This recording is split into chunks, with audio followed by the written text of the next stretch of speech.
3 fois, le président du tribunal adresse cette question au prévenu. Il répond, les mains raidies sur la barre, « J'ai fait ce que je pouvais faire ».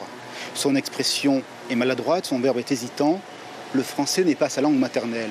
Dans la salle, sa femme serre les mains et tente de lui souffler par 2-3 fois une réponse. Le président lui demande alors de garder le silence. Le ministère public renchérit.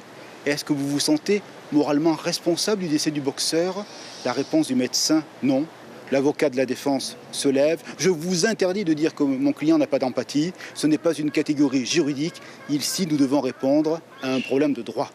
L'avocat de la partie civile dissèque le code pénal, reprend le règlement de la fédération de boxe et conclut à un abandon total de la victime. La prise en charge et les soins apportés à la victime étaient inadaptés, ils n'étaient pas conformes aux données actuelles de la science. Donc les soins étaient insuffisants, sa prise en charge elle a été beaucoup trop longue et il a été ensuite abandonné, littéralement. Seulement 32 secondes, un KO, un coma réactif. Les minutes à suivre sont déterminantes. Plus de 9 minutes, une éternité sans retour en pareille circonstance.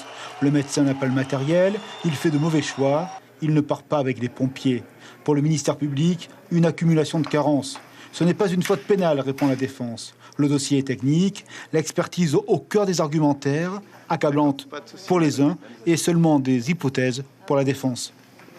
Quand un expert dit, écoutez, je ne sais pas, mais moi je trouve qu'il y a une hypothèse, on est dans l'ordre de l'hypothèse, dans l'ordre de la supposition, et il n'y a pas de lien de causalité. En plus, techniquement, pour nous, la perte de chance est bien le signe qu'il n'y a pas de lien de causalité avec certitude.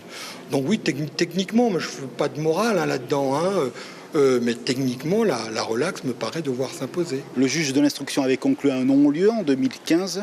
Le procureur a dit que le dossier était complexe. Nous devons être exacts en droit, et moi, en toute conscience, je réclame 3 ans de prison avec sursis.